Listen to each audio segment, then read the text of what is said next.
Welcome. My name is Marilyn Cox, and I'm the moderator for D32, Share Practice Pearls for Cystic Fibrosis-Related Diabetes, from patient to expert. It is now my privilege to introduce this session's speakers, Sarah Yourman-Tota, a registered dietitian, diabetes care and education specialist at Hackensack University Medical Center, Molly's Center for Children with Diabetes and Endocrine Disorders, as well as Julia Blanchette is a nurse scientist, diabetes care and education specialist, assistant professor of medicine at University Hospitals, Case Western Reserve University. Claudia Lewis is an endocrinology physician assistant at University Hospitals.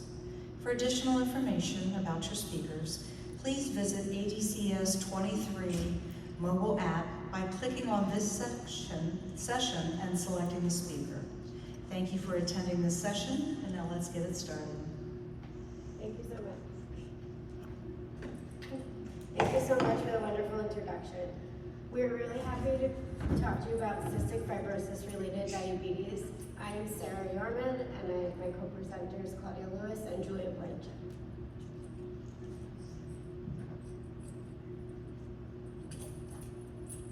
That's myself, that's Julia, and that's Claudia.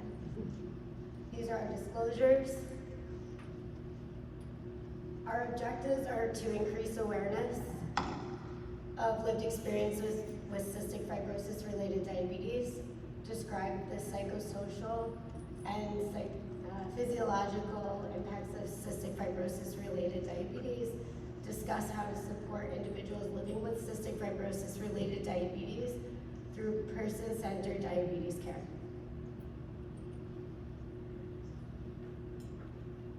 So with a show of hands, who has taken care of a patient with cystic fibrosis-related diabetes?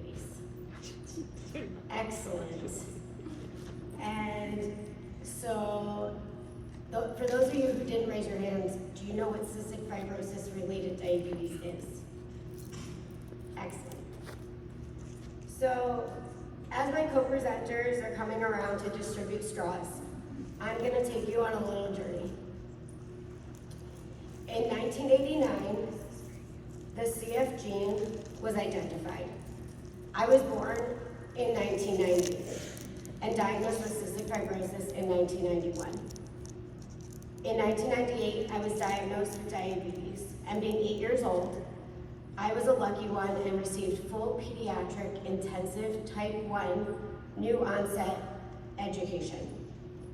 I went to diabetes camp and I got to experience and embrace technology.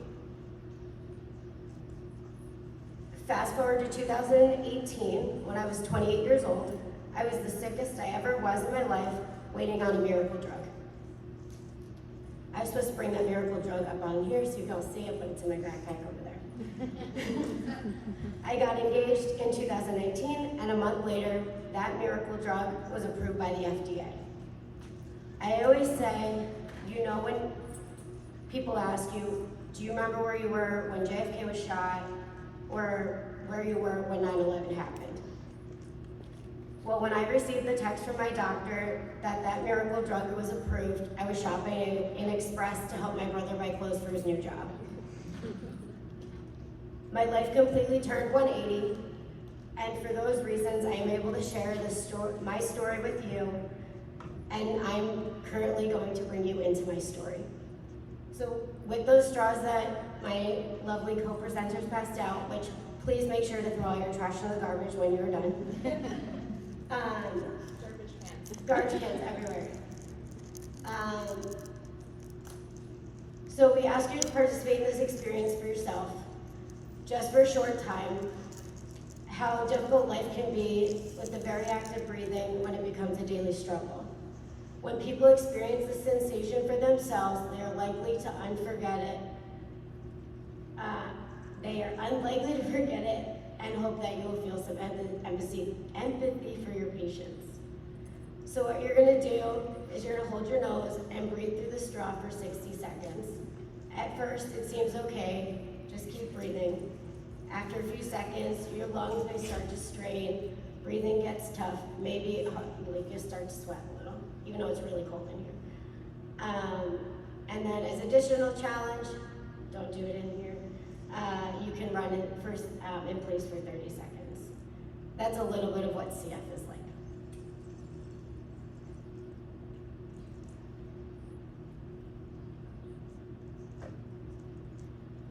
According to my co-presenters, you still have 20 more seconds, but I'm gonna continue to read the slides, so you just hang in there for a little bit. What is cystic fibrosis? So many of you said that you have patients that you have worked with cystic fibrosis related diabetes, but we gotta start from the base. There's about 30,000 people in the US living with cystic fibrosis and about 70,000 worldwide. Those patients that were born in 2022 are now living are predicted to live an life expectancy of 56 years of age. When I was diagnosed with cystic fibrosis in 1991, my life expectancy was 28. Gives a little bit of a perspective. Cystic fibrosis is a genetic autosomal recessive disease that affects the lungs, the gastrointestinal tract, pancreas, kidney, liver, and reproductive systems. Some of the symptoms of cystic fibrosis, but are not limited to failure to thrive, foul-smelling stools, and intestinal blockage, most commonly known as meconium ileus.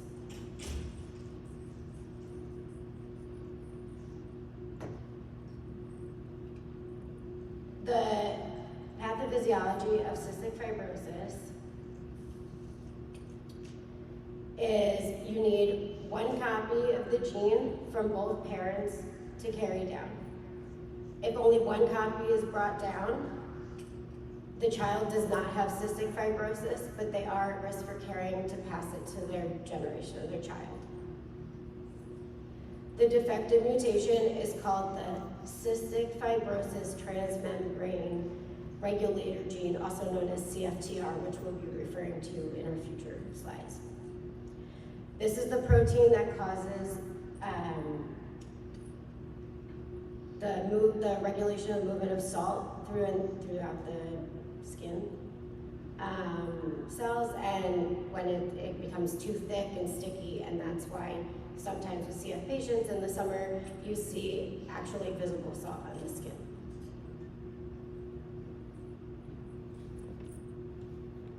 Julia and Claudia, have they reached 1 minute yet? Oh yeah, so you guys can take a real deep breath. But just so you know, your CF patients might not be able to do that. So this is a really cool slide, some of the updates in CF care. CFTR modulators are now approved 2 years and up in the United States, but there are about 10 to 15% of people with cystic fibrosis that are not eligible for the CFTR modulator, either due to their gene sequencing or reactions to the modulators. This is also a very cool statistic. Between 1990 and 2019, the average annual number of adults with CF that received lung transplants was about 145 people. After 2019, with the release of the Trikafta CFTR modulator, the amount of lung transplants decreased drastically, of 73 CF patients in 2020 and 45 CF patients in 2021. The reason why there are still CF transplants, it can be lung, well, we're talking more lung here, but they sometimes have to have other organ transplants, is because of the decades they've been living with cystic fibrosis, and they still have damage to their lungs, or if they do not qualify for a gene modulator. And there's also family planning. So people with CF now are living longer. They have this miracle drug where they can look towards the future. So there's different ways that conception can happen, or and build families.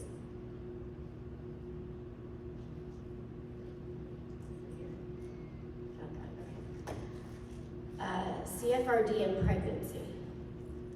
So when people with CF are at reproductive age, these are some of the considerations that you might want to bring to the person with CF attention. Maternal risks with pregnant women with cystic fibrosis largely depends on their baseline lung function and pancreatic function. Gestational diabetes or pre-existing cystic fibrosis related diabetes is highly prevalent in women with CF, affecting up to 62%. Pregnant women with CF face many unique challenges impacting diabetes care and require a multidisciplinary team approach. They're at high risk for hypoglycemia, altered digestion, fluctuating insulin resistance levels, and nutrition. Those with pregestational CFRD should optimize the diabetes management prior to conception to ensure best pregnancy outcomes. Insulin is the only recommended therapy for diabetes in pregnant women with cystic fibrosis and may be administered through multi-daily injections or an insulin pump. Glyburide or metformin are not recommended with women with CF. And now I turn it over to Claudia.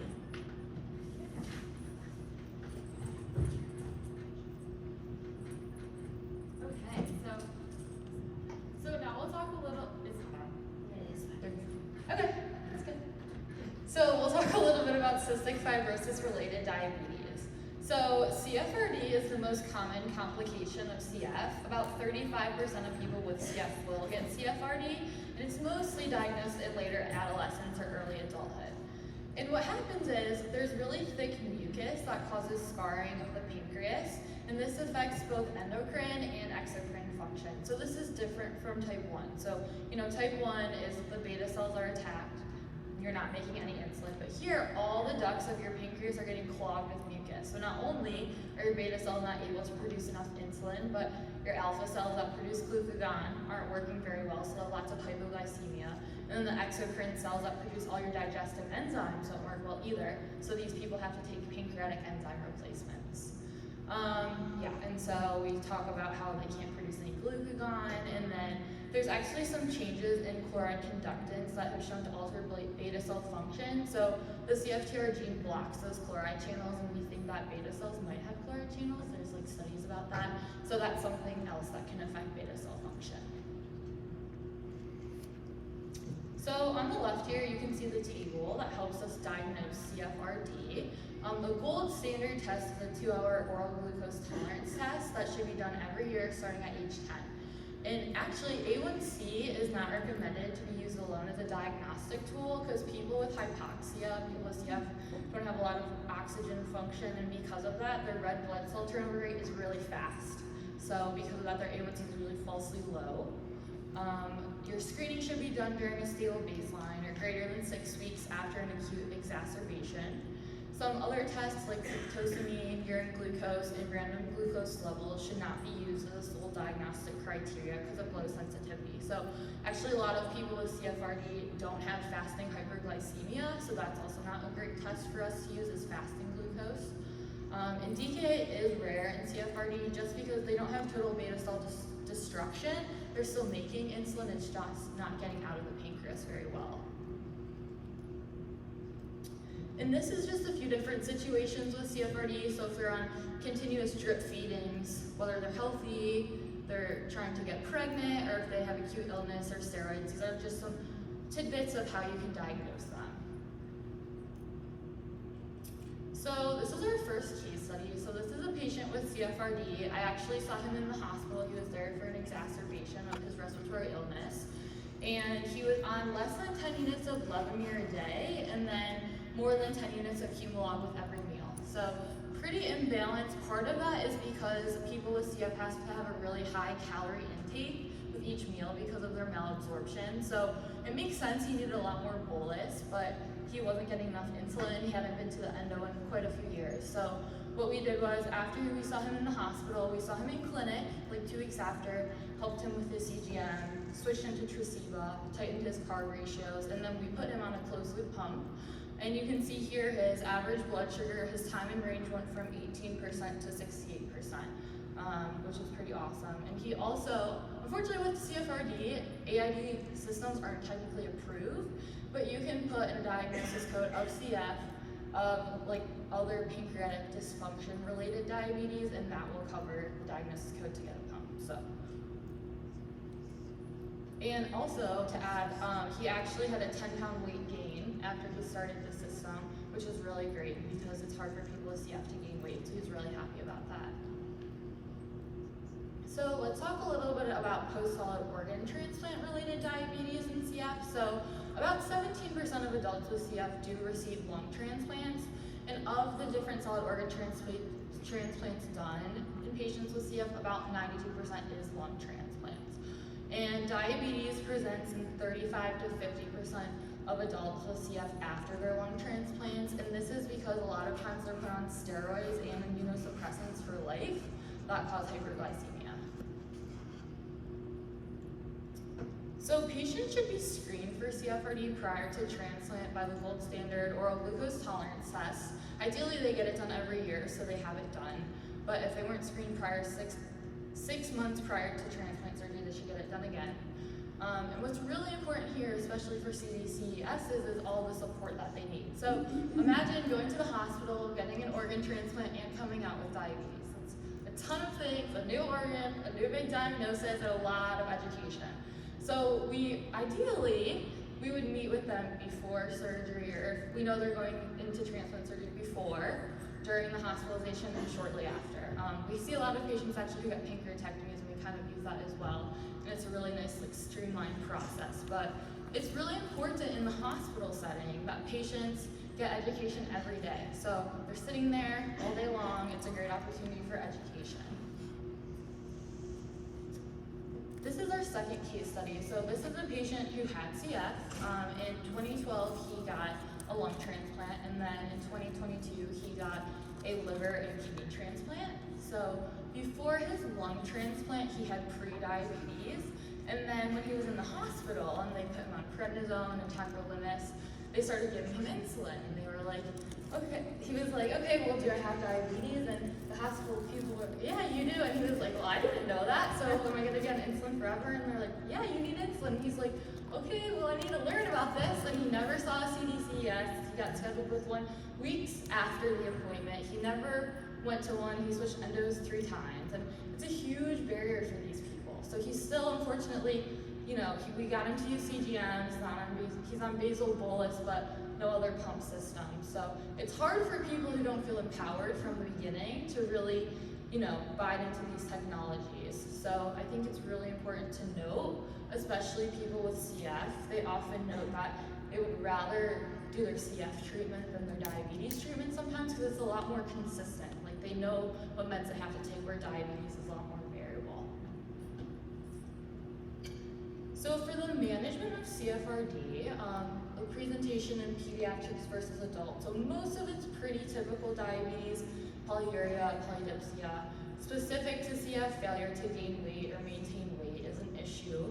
In kids, we look for poor growth, delayed puberty, and then especially for CF, chronic decline in PFTs. And then in terms of dietary recommendations, so people with CF have to eat really energy-dense diets. So really high calorie, high fat, high carb, and that's kind of hard to balance with diabetes. So, our goal is they get as much nutrition as they can, and they have the best blood sugars they can, but if their blood sugars run really high, then they start to lose weight. So it's a delicate balance. Everyone should hopefully see a CDCES, a nutritionist, just to help them with this, especially at the beginning. And yeah. Okay, so for medications, insulin therapy is the only approved medication for CFRD. Oral medications aren't known to be effective, so sulfonylureas haven't shown us anything really. Metformin's contraindicated because there's an increased risk of lactic acidosis in people with hypoxia. And then a lot of times it's common for them to just be on basal or just be on bolus. It's actually common for them to just take bolus because they're really high carbohydrate meals. And then typically the requirements are 0.5 to 0.8 units per kilogram per day. Glucagon secretion is impaired like we talked about before, so everyone with CFRD on insulin should absolutely have glucagon. And then in the hospital, a lot of times if there's a respiratory exacerbation, they're on steroids, they get a transplant, any of these things that cause insulin resistance, we just have to be very conscientious of their insulin and increase it as needed. And a lot of times patients with CFRD are on tube feeds or TPN for nutrition, so there's a few different things that we can do. One of the things we do is if they have cyclic TPN or tube feed, so they just get it overnight only, we'll give them a dose of NPH insulin at the same time that they start their tube feeds or TPN. So let's say it runs from 8 p.m. to 8 a.m. We'll give them like 20 units of NPH at 8 p.m. because it lasts for 12 hours, the same amount as their tube feeds or TPN. And then if they're gonna get continuously, a lot of times we'll use regular insulin because it lasts for 4 to 6 hours. So that every 6 hours we'll give them a bolus of regular insulin to cover that, as well as we'll give them Lantus. And then if they're on insulin pumps, you can use extended bolus features just to cover the continuous nutrition. And most importantly is to collaborate both with the CF team, the diabetes care team, and that's where CDCES can really come in and bridge both to advocate for the patient and make sure that they get the best care. Or pass it over to Julia.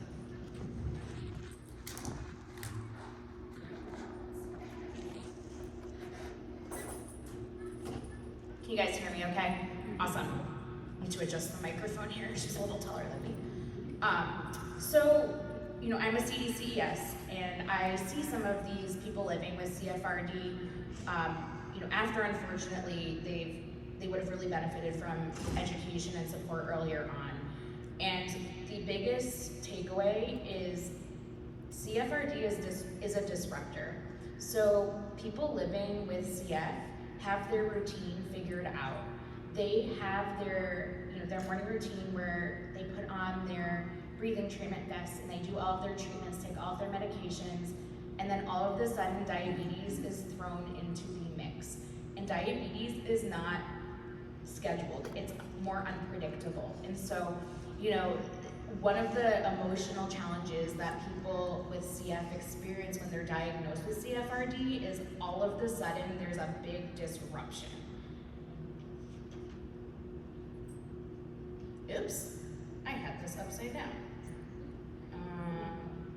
Green button. This one says danger. Oh, I see. So I made this cool little graphic. So when providing diabetes care and education to individuals living with cystic fibrosis, it's important to keep in mind that they have a lot of other daily medical needs that they already are taking care of, and then all of a sudden diabetes is thrown in. And so as you can see here that, the lungs are in the middle, so we have to center diabetes and integrate it around the person living with CF. Their eating needs may change a little bit based on glycemic variability, but we have to make sure that they're still getting enough calorie support and nutrition like they need for their CF diet. We also have to be mindful that people living with CF may need flexible appointments, particularly virtual appointments when available, to reduce risk of infection. And we also just have to keep in mind that we need to be respectful of people with CF, so if they come into our office, especially during flu season, wear a mask if you see your patient has CF. I know not everyone requires masks anymore, but that's something really kind and respectful you can do for that individual so they don't have to ask you. And it's just keep the whole person, the whole picture in mind, not just diabetes when they come into your office.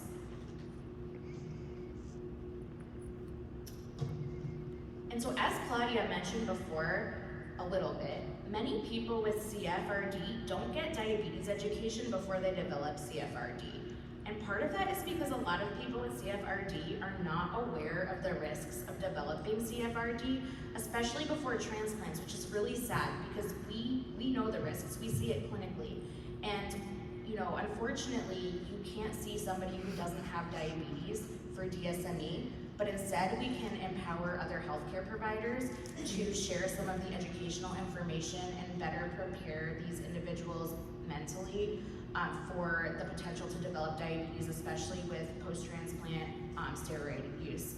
And so another big issue is that although the recommendation from the CF Foundation is to screen individuals living with CF annually beginning at age 10, for For CFRD, only about 30% of adults or less, and less than 60% of youth living with CF are screened in the US annually according to those guidelines. So I don't know why we're not screening, but because of the risk, we really need to start promoting that, and that may be more of an issue with the CF teams, or it may not be, right? So I think increasing awareness about these risks is really important. We have to start that conversation, especially as people with CF begin to live longer into adulthood with these amazing miracle drug modulators like Trikafta.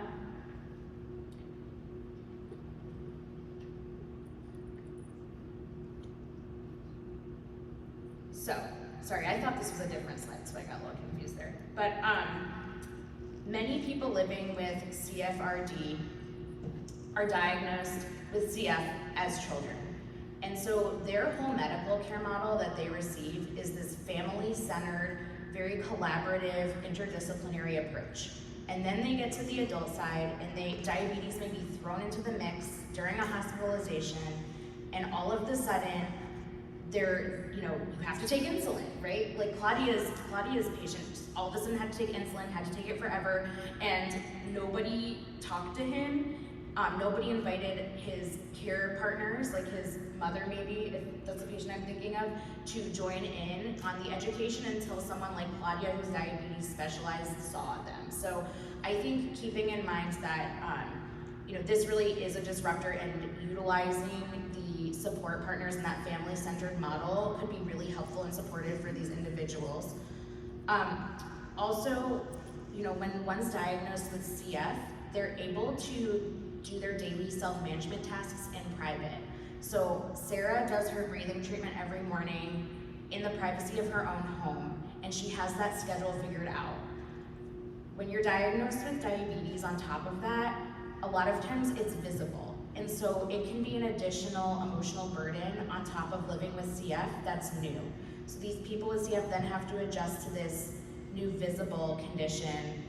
They have to give themselves insulin before a meal, or you can see the CGM that they're wearing, and that can be a disruptor as well. So just being cognizant of that adjustment is very important, and it can be a self-management barrier to assess. And the main focus is just improving that quality of life and meeting that individual where they're at, just like we do with all individuals living with diabetes when we use person-centered care.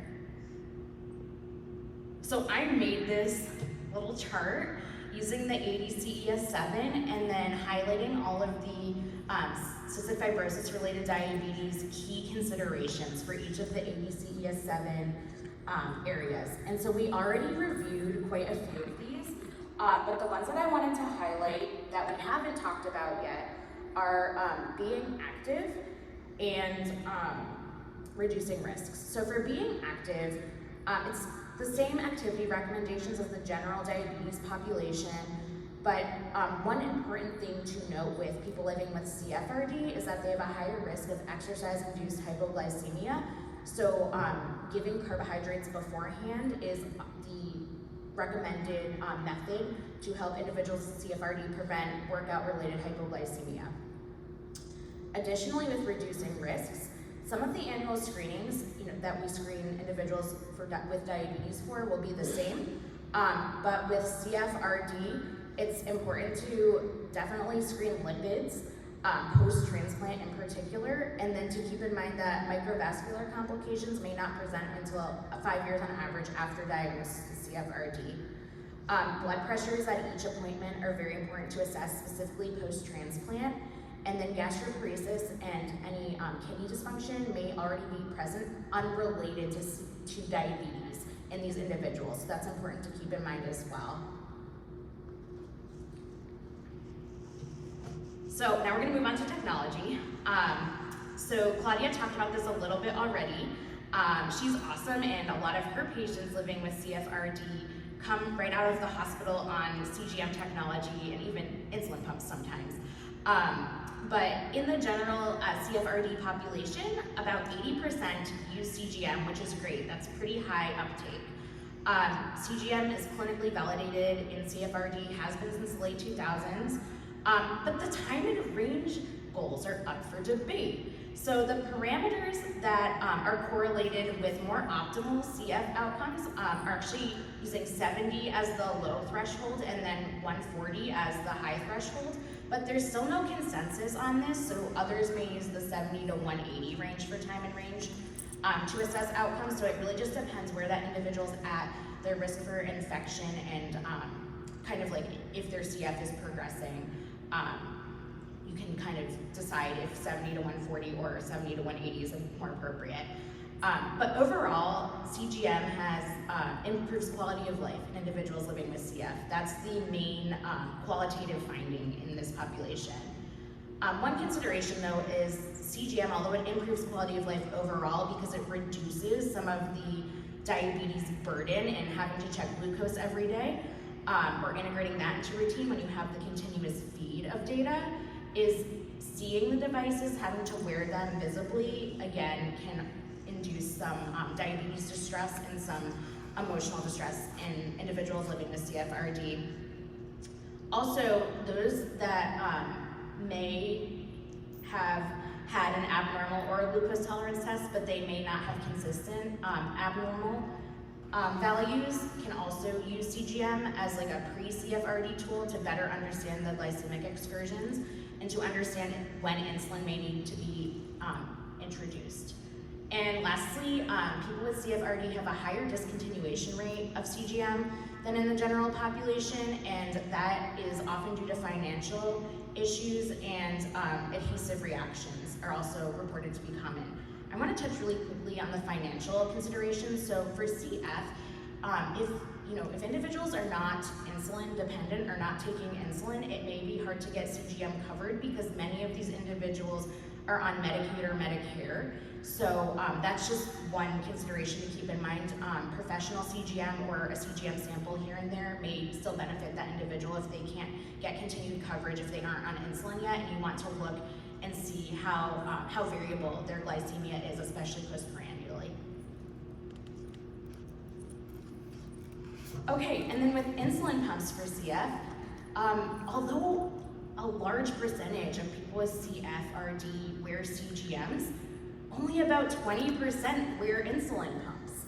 And there is no FDA-approved device for CFRD specifically, but there are some AID analyses of small samples of people living with CFRD, and particularly Control-IQ and the ILET have been found to improve time and range in these populations. So know that although it is not FDA approved, that AID systems can still empower and can help individuals living with CFRD reach a higher time and range.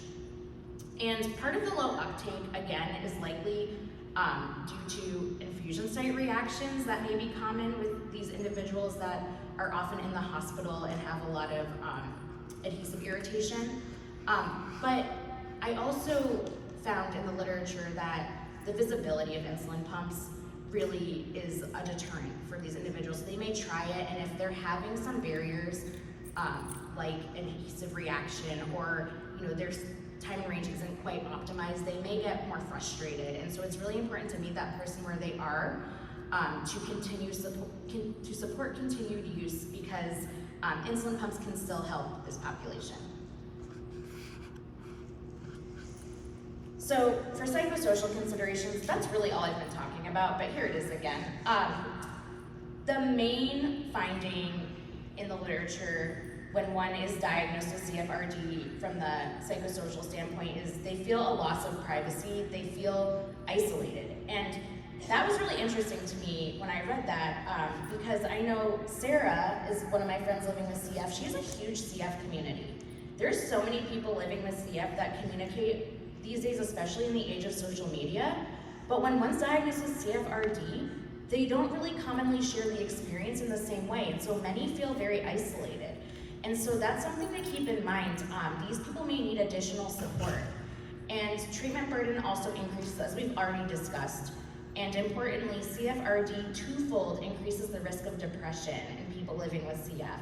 So it really is a treatment burden and a treatment disruption, and we really need to promote self-management, positive self-management engagement in this population. So specifically, using person-centered care techniques, helping individuals with CFRD develop routines to integrate their diabetes management, and then also those who can find forms of motivation, like having aspirations related to their family or goals to travel somewhere new. And in order to do so, I need to figure out how to change my diabetes routine and make sure I have all the supplies I need, for example. It can be really helpful as well. And so we've attached some helpful resources here, QR codes if anyone wants them. And so now we have a few minutes left to ask our very own CFRD living person right here, Sarah, questions. So I figured it would be really great if any diabetes care and education specialist wants to come up to the microphone and ask Sarah, who lives with CFRD, any questions you may have from her patient perspective. Hi Sarah, I'm actually Dr. Zira. I'm a family physician. So the question I have experienced patients with cystic fibrosis. What is the risk of these patients going into DKA? How frequently is the risk, and how earlier should we start screening for it?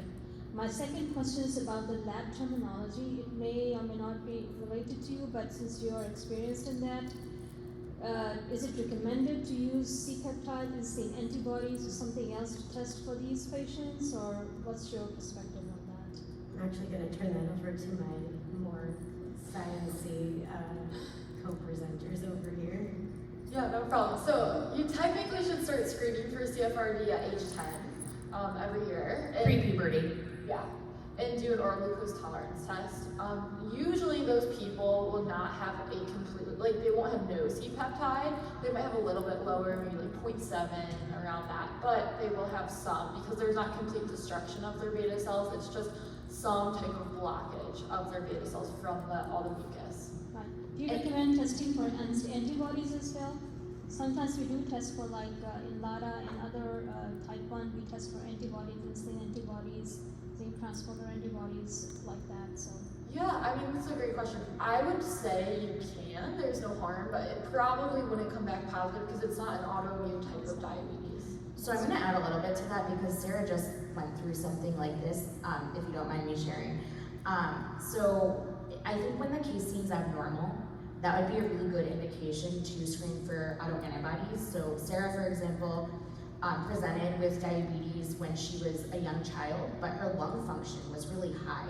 So in a situation like that, you may want to definitely screen for autoantibodies just to rule out type 1 diabetes because it could still occur in someone living with CF, and it may not be CFRD, right? So we don't hear a ton of those cases, but it's definitely, there's nothing wrong with screening for autoantibodies. I've seen antibodies after COVID-19, actually pre-diabetes patients all of a sudden actually going into DKA the more younger they were, and I have experienced those at the hospital. And we were trying to figure out, okay, what happened? So when we started testing, a lot of them, they came back positive for antibodies. So what's the risk of DKA in cystic fibrosis? It's pretty low, just because they are still making insulin.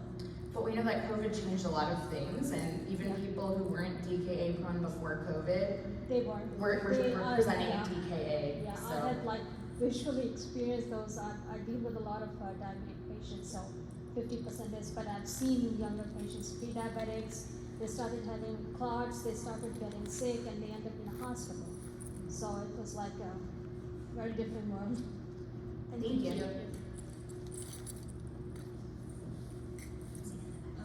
I would say in my experience with CF patients and any patient on insulin, when we have upper respiratory infection or any infection, DKA rate then increases. So when CF patients are in an exacerbation or experience an infection, then their DKA rates, or their DKA risks do go up more because even though they're making their own insulin, it's not going to be enough. I was wondering if we have data on, you mentioned the gold standard being the OGTT. Do we have data on OGTT versus, for example, intermittent clinical CGM for screening for those postprandial excursions, and why one over the other? I was gonna say, I think that could be a good study. Yeah, I was just gonna say, we don't currently have data compiled. I don't have In a large enough study on patients, that. so I've only got about 3, but. But case studies even, great, yeah. And I do know that, so I don't see that many patients with CFRD in my practice working in pediatrics, but I am more like on the social media platform, and I do help out and do some things through the Boomer Esiason Foundation. Sometimes when they see a slightly abnormal OGTT, they put them on a CGM and monitor that. But they will always kind of go back to that confirmatory OGTT. Kids, sometimes it's the hardest thing in the world to get a Yeah, 10-year-old and to also- an OGTT. Also with CF, a thing you have to think about too with the OGTTs, a lot of them have texture issues, Yeah. or if they've been on a feeding tube, they might not like to swallow things. So it's also, you have to be really patient, and going back to what Julia said, you have to meet them where they're at. Thanks so much. I actually had almost the same question, so I guess it's more of a comment. This was something our Cystic Fibrosis Center had reached out about, is they have a lot of trouble getting buy-in from the patient for the OGTTs, which I can only imagine annually, that's really painful. So they had reached out about CGM, so we had talked a little bit about maybe professional being a better option, just so the patient doesn't have that burden of like worrying about what's going on. So I know they said that at their cystic fibrosis conferences, it's been talked about quite a bit using CGM instead of the OGTT. So hopefully in the future. That'd be great. Do you have any tips on keeping your sensors and pump sites on for the amount of time you're supposed to stay? Yeah, so in the summer I sweat really bad. I've like sweated off adhesive actually, like oval patches. So what I just say is make sure skin is dry, find an area that it's very similar to somebody just with type 1 diabetes or type 2 that's wearing a sensor. Make sure it's kind of like a less sweaty area. So for me, I put it in my legs because that doesn't sweat as much. Nice and clean, nice and dry skin. Find a really good overpatch. Am I allowed to? I don't want to promote, but I know my patch, so we can talk offline. That I really like. I've gone through a lot of them. So yeah, it's just dry, clean, less sweaty area, and lots sticky. I can share one patient that I have uses, I forget the brand name, and I probably shouldn't share a brand name, but it's one of the like prescription strength roll-on antiperspirants that you like put on a day ahead, and you leave it on and it dries in and it soaks in. They will put that on where they're going to put their sensor, leave it to soak in, and then put their sensor on, and they find that they don't sweat in that area. So that, and it stays better. Hello, well, I'm a diabetes care and education specialist, and last month they said, hey Tara, you're gonna start seeing the CF patients. I'm like, okay. So those, the energy and the calories and all those things that you recommended for the ones with diabetes, do you recommend them for CF patients without diabetes? Yeah, it's exactly the same. Okay. Yeah, the only note was like patients with CFRD to try to restrict like super sugary sodas and syrups, Right. but that's the only exception they've made, just because they need so many calories. Right, okay, so I might be looking to send an email so I can get some more helpful information, thank you. Yeah, of course. Hi, thank you very much. I wanted to ask about, you said there is social media support and groups for people with CF. Are there any ones specifically for people with CFRD? Yeah, so this is actually really interesting. There is one group on Facebook. One. And is that the name of it? It is called, hold on one second. I am bringing more attention. So the Boomer Esiason Foundation brought me in as their nutrition ambassador, and I told them when they brought me in that I was doing posts sporadically about cystic fibrosis related diabetes, and if they didn't like it, then I wouldn't help them. So they agreed to let me do that, so I am bringing awareness in that space as well. But the Facebook group is CFRD, Cystic Fibrosis Related Diabetes. So that's what it is. That's the only one. We have 16 seconds left, so I think we can take one more question, and then I don't mind standing in the hall. It's more of a comment. I was going to say that we used to have the same challenges with patients not buying into the diabetes side, and until the CF team and our team were able to meet and kind of go over what are the goals, and not saying CF is primary and diabetes is secondary, and really developing all of our educational material to reflect the needs of the CF patient, and not just providing type 1 material for someone with CF and saying disregard this section about ketones and whatnot. And when we both made it a priority and really developed material specific to them and got all the doctors on board, it's made it so much easier for us to get them all on pumps, on sensors.